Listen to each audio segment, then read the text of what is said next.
관해서 이제 뭐 여러 가지 의견들이 있습니다만 그 중에 하나는 금호석유 뭐 이렇게 많이 또 빠지느냐, 그거가 하나 있고, 또 하나는 아니 환율이 이런데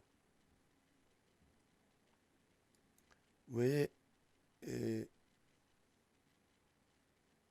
CCI에 대해서 교육교수 CCI에 대해서 환율이 이런데 왜 외국인들은 매도냐,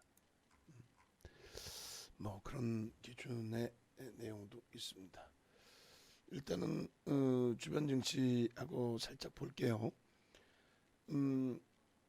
국내 증시는 0.79%, 오래간만에 주도주들 뭐 삼성전자는 약법에 눌려져 있습니다만 IT에서의 일부의 반등이 나와주고 있고, 전기도 18만 2천 원 넘겨야죠. 하이닉스도 이제 뭐 13만 원 공방 정도. 그리고 다른 쪽의 기준도 마찬가지입니다. 자동차 쪽의 기준도 아주 큰 탄력은 아니지만은 가격 반발력 정도의 수준. 그러니까 주력주에서는 삼성전자, LG 화학 정도 수준에서의 눌림폭이 나와 있고, 나머지는 이제 그나마도 움직임이 조금씩 나와 있는 그런 상태입니다. 그래서 일단은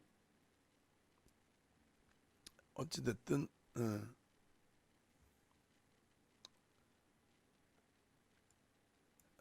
차분차분 이제 뭐 들여다보면서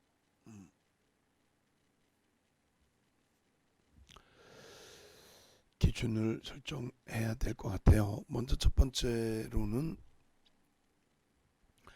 환율 부분에 대해 설명을 드립니다. 간단하게. 환율이 약세인데 외국인이 파네요 그러셨어요. 그러니까 원화의 가치가 약세라는 뜻이죠. 환율이 위로 올라가는. 환율이 위로 올라가는데 매수를 해야 된다, 매도를 해야 된다, 그런 기준은 없어요 사실은.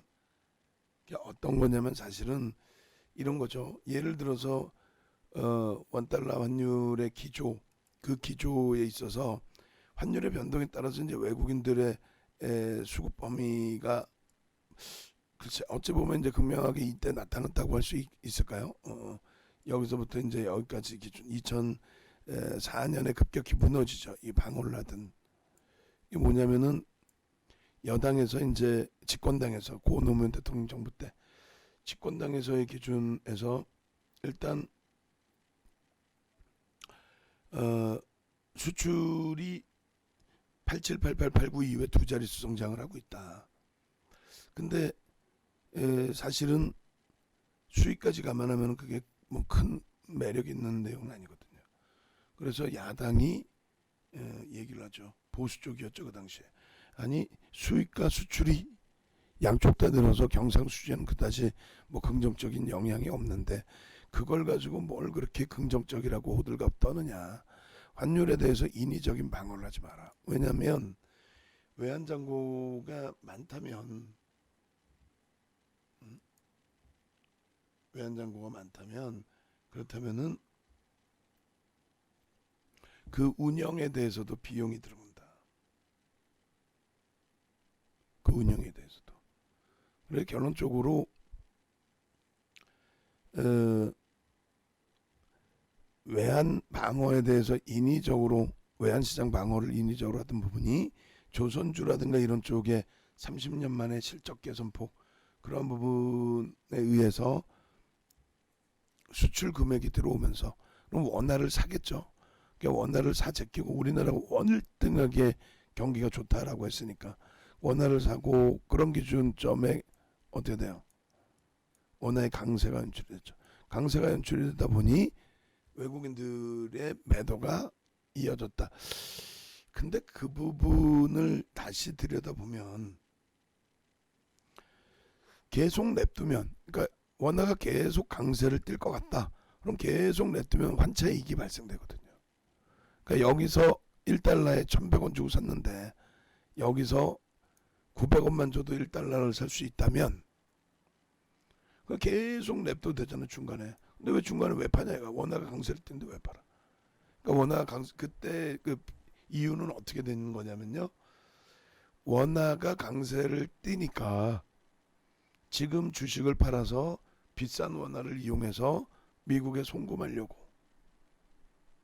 자국에 송금하려고. 그래서 주식을 판다. 이렇게 해서 그래요. 또 한 가지는요. 반대급부는요. 자, 원화가 강세를 띠는데 앞으로도 인위적으로 방어했던 부분을 열어놨기 때문에 앞으로도 계속 원화 강세를 띨 거다. 수출도 잘 되고 경기도 좋고 계속 원화 강세를 띨 거다. 그래서 외국인들이 매수를 들어온다. 왜? 지금 들어와서 냅두기만 해도 어떻게 돼요? 환차익을 가져갈 수 있다. 그렇게 기준을 잡니다. 그렇게. 그러니까 양방향이 되겠죠. 지금 전체 그림에서는 원화의 약세 부분이 원화의 약세 부분이 이루어져 있는데 앞부분에 그런 얘기를 했을 수 있단 말이에요. 원화가 강세를 띠다 보니 빠져나간다. 그렇다면 이때 뭐 주구장창 사재 꼈나? 그것도 아니란 말이에요. 이게 결론적으로 지금 원화의 약세 이 정도의 흐름 가지고 외국인들이 산다? 말이 안 맞죠. 그죠? 그러니까 원화의 약세, 그러니까 원화가 약세를 띨 때 앞으로는 추이가 강세를 띨 건데 원화가 지금 일시적으로 약세니까 이때 돈 바꿔서 돈이 들어와서 주식 사야지, 이런 해석이란 말이에요. 그러니까 이게 좀 미묘하고 복잡한 내용인데 이 부분을 방송 나오는 사람도 제대로 이해를 못하니까 그냥 두리뭉실 그 신문 기사의 내용 나오는 거랑 똑같이 그냥 얘기한단 말이에요. 뭐 환율이 약세인데도 외국인이, 앞으로 환율이 약세면 외국인이 사고, 말이 안 맞잖아요. 계속 약세를 띨 것 같으면, 환차 손이 발생될 것 같으면 팔고 나가는 게 맞고, 만약에 계속 약세인데 이게 과도하다, 앞으로 강세를 띨 것이다, 그럼 여기서 이제 매수를 들어오는 게 맞고, 양방향 다 해석이 되죠. 양방향 다. 그렇기 때문에 일단은 어쨌든 간에 환율의 흐름이 주식시장에 직접적으로 미치는 영향은 제한적이다. 추정의 부분은 이룰 수 있어도 그렇게 말씀드립니다. 두 번째 기준에서 이제 질문이 금호석유였고, 그 다음에 이제 CCI라는 기준을 물어보셨어요. 두 번째 기준에 이제 금호석유가 제가 판단해도 좀 많이 과함다른데 프로그램이 계속 매도해요. 그러니까 이제 우리가 가장 싫어하는 스타일의 기준이 되죠. 저 프로그램이, 그러니까 HMM 같은 경우에는 아예 대놓고 눈에 보이죠. 뭐냐면 오늘은 이제 소나기 PR 쪽은 HMM이 되는데 두 종목을 기준을 잡았을 때 이쪽의 기준에서는, HMM의 기준에서는 일단 프로그램 쪽이 90만 주에 매도해서 계속 바뀌었어요. 90만 주에 매도해서 계속 바뀌어서 35만 4천 주. 근데 그 과정에 30만 주대 이상 매도해서 20만 주 매수 위로, 그러니까 여기서 한 50만 주 들어온 거죠, 한투가. 그렇게 되면서 90만 주 매도해서 50만 주 한투가 들어오다 보니까 지 마음대로 갖고 노는 것이 되는 거예요. 자금 여력이 있는 외국인들 쪽으로 추정이 되죠, 한투의 추이가. 그러다 보니 수급 논리에 의해서 4만 원대 초반에서는 장중에 이제 뭐 4만 원이 살짝 이탈도 됐습니다만 4만 원대 초반에서는 한투가 들어오는구나. 그리고 이제 계속 땡겨 올릴 때에도 한투가 돼서 하는구나. 근데 이걸 얼마만큼 땡길지는 또 모르죠. 여기서 다시 매도를 하고 있을지도. 그래서 이제 금호석유 같은 경우도 마찬가지, 가장 부정적으로 보는 내용의 기준이 프로그램의 매도가 지속 나오면서 밀려 떨어지는데, 저 프로그램 매도가 아무래도 공매도 성향이 있단 말이에요. 지금 위로 잡아 돌리려고 하는 쪽의 매수 강도, 그게 뭐 개인이 됐든 손바뀜이 됐든 잡아 돌리려는 매수 강도가 들어오고 있음에도 불구하고 물량이 조금만 쌓이면 떨어져 깨져요. 근데 떨어져 깨지기 직전에 위에 호가, 그러니까 뭐 28만 1,000원이든 28만 1,500원이든 28만 2,000원이든 거기에 공매도 성향에 그렇게 추정이 되는 물량이 딱 올려진단 말이에요. 그럼 그걸 보고 누군가를 사주면 되는데 사주면 또 올려놓고 그러다 보니까 계속 거기에서 매물이 나오는 거죠. 그러니까 차익 실현에 대한 매물도 나오고 또 손절에 대한 매물도 나오고 또 매수에 대한 매물도 나오고 뭐 여러 가지로. 결론적으로 중간에 이제 이 프로그램 쪽에 매도가 여기 쌓여 있을 때에 그 물량을 어쨌건 누군가 이제 소진시키고 또 매수 잔량을 쌓아놨단 말이야. 이게 개인이 됐든 외국인이 됐든. 그렇게 해서 그 프로그램 쪽에 프로그램 성향의 매도 물량이 없어야 돼요. 근데 그게 중간중간에 쌓이다 보니까 문제가 되는 거고, 어느 정도 이제 일정 범위가 지나고 나면은 프로그램도 주춤거리는 경우가 있어요. 이제 공매도 성향의 물량도 또 혹은 실질 물량도. 그래서 만약에 프로그램 그 공매도가 아닌 그냥 차익 실현이거나 뭐 손절이거나 그런 물량이면은 매수 잔량이 쌓이는 쪽이 한 방에 팍팍팍 터뜨리겠죠. 근데 이제 공매도 성향이기 때문에 거기다 터뜨리지 않고 위에 이제 계속 박아놓는, 주가 들어올리면 또 박아놓고 주가 들어올리면 또 박아놓고 그런 성향의 기준이 좀 더 많습니다. 결론은 어째 그 강세 대비해서 뭐 하루 올라가면 무조건 그 다음날 쉬어간다, 이건 아니죠. HMM 같은 경우 추가 강세죠. 근데 이제 이 흐름은 아무래도 이제 뭐 주봉으로 놓고 보면 대처를 해야 되겠다, 이렇게 말씀을 드립니다. 그래서 굉장히 아쉽고 짜증스럽고 화가 나지만 추세 전체적인 추세 범위에서 이제 훼손된 부분은 아니고요. 가급적이면 이제 이렇게 마감이 되더라도 꼬리 가급적이면 최대한 달아놓고, 그리고 주봉으로 볼 때는 이제 꼬리가 아닌 몸통이 형성이 되는 거죠. 그리고 그 흐름에 있어서 주 초반에 월요일부터 해서 주말 사이에 뭐 이런저런 좋은 내용들 좀 나와주고, 지금 뭐 금호석유 입장에서도 주주 환원 정책에 신경을 좀 쓰려는 모양새예요, 그죠?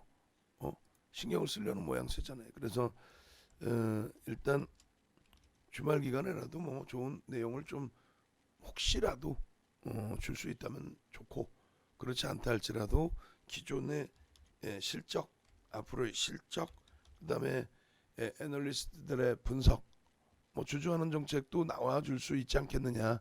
지금의 흐름이라면 또 그룹 오너가 일선에서 물러나고 전문 경영 체제로 간다라는 자체만 해도 긍정적으로 호평을 받을 만한 내용이다, 뭐 이렇게 해석을 하고 있습니다. 그래서 지금 같은 경우 요거 순간 팍 튀어나왔죠.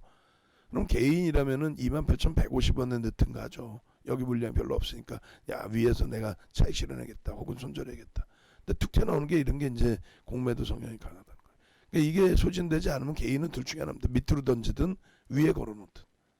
근데 대부분 겁이 나서 이제 밑으로 던지는 경우들이 좀 있죠. 결론은 공매도의 공격을 좀 받는 것으로 보여지는데, 그 공매도가 무조건적으로 뭐 이겨낸다, 주가의 추이를 깨고 내려가서 손실을 만들어서 주가 조정을 만들어서 이겨낸다, 꼭 그렇게만은 보진 않아요. 그렇게 해서 이제 금호석유의 기준에 흐름 놓고 보시고, 그 다음에 HMM은 오늘 그 41,650원의 고점을 넘기면, 그러니까 41,500원의 물량을 프로그램이 소진시키고 넘기면, 이건 뭐 개인들이 몇백 주 사봐야 의미 없어요. 프로그램이 순간적으로 들어와서 넘기면, 그러면 41,650원 넘기겠죠. 그 넘기는 흐름 확인하고 편입의 기준을 추가적으로 신규 편입자들의 기준에서는 잡아드릴 수 있을 것 같아요. 그래서 오늘 45,500원에 매수 사인을 드렸기 때문에, 그렇다면 이제 5% 범위 정도 수준에서 저 구간을 굵은 물량으로 잡아갈 때 넘길 수 있습니다. 그래서 일단 지금 뭐 문자 기준을 발송을 할 수 있을 것 같아요. 그래서 41,500원 설정을 해보고, 눌려지더라도 프로그램 한두 쪽 수 확인하면서 대처하면은 뭐 크게 무리는 없을 것 같습니다.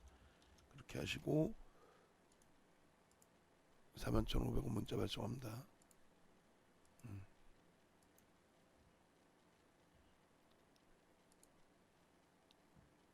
650원 넘기네요. 문자가 나가고, 전기도 지금 뭐 오래간만에 좀 터져주고, 그리고 이 부분이 결국은 이제 말씀드린 것처럼 프로그램 쪽에서 30만 주대 매도해서 프로그램에서 20만 주 잡아가서 돌리는 거죠. 그러니까 이제 추세 부분을 계속 물량 털고 받아가고 올리고 뭐 거기에 한투의 영향도 있고 뭐 UBS가 잡았는지 또 다른 기관이 잡았는지 일단은 이 고점을 넘기는 추세 범위의 강세가 연출이 되고 있습니다. 매우 긍정적으로 해석을 해볼 수 있을 것 같아요. 그렇게 놓고 보시고, 그리고 어찌됐건 완전히 엇박자로 놓여져 있어요. 어제 두 종목의 기준에 금호석유 같은 경우는 완전히 뭐 공매도 성향에서 두들겨 맞고 있는 그런 기준이 됩니다.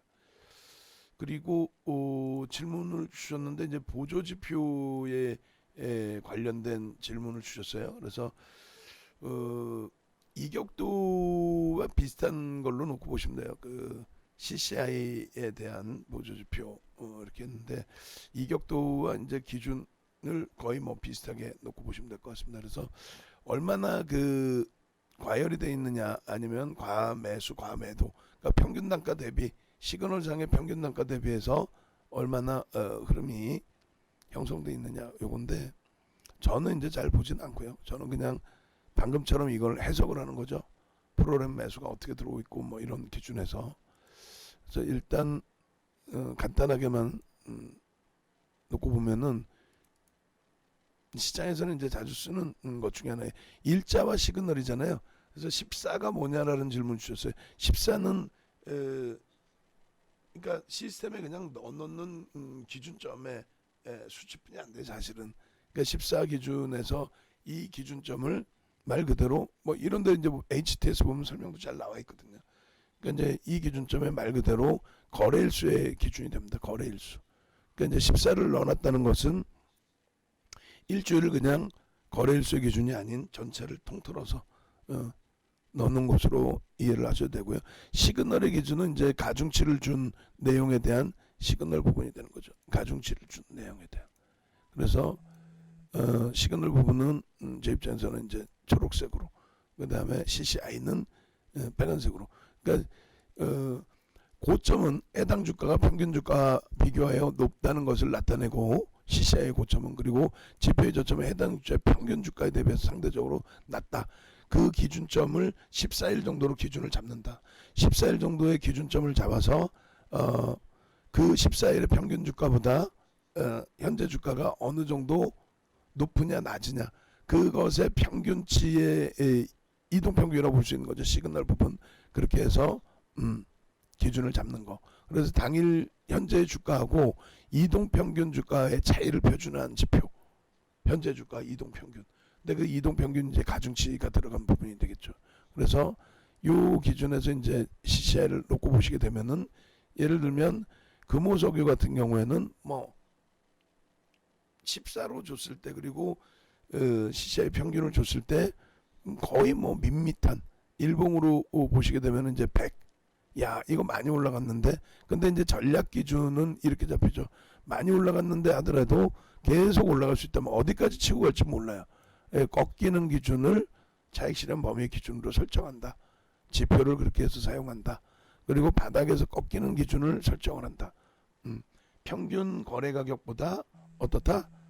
평균 거래 가격보다 높거나 낮을 때 0을 기준으로 해서 일반적으로 100이냐 아니면 위로 100이냐 뭐 밑으로 100이냐, 그 사이에 100 이상 구간을 이제 과도한 과매수 구간, 그리고 과도한 과매도 구간, 그렇게 해서 이제 그 100 위에서 차익 실현하거나 100 미만에서 편입하거나, 그리고 또 한 가지는요, 100 이상에서 쭉 계속 올라가고 난 다음에 꺾일 때 차익 실현하거나 꺾일 때 팔거나. 그러니까 조금 지표를 편하게 보겠다의 기준이 되는 거예요.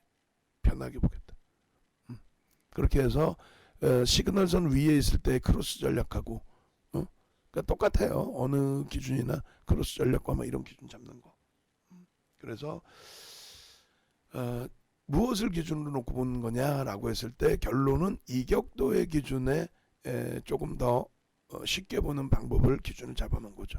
이격도를 좀 더 쉽게 잡아서 이평선과의 괴리율이 어느 정도 수준이냐.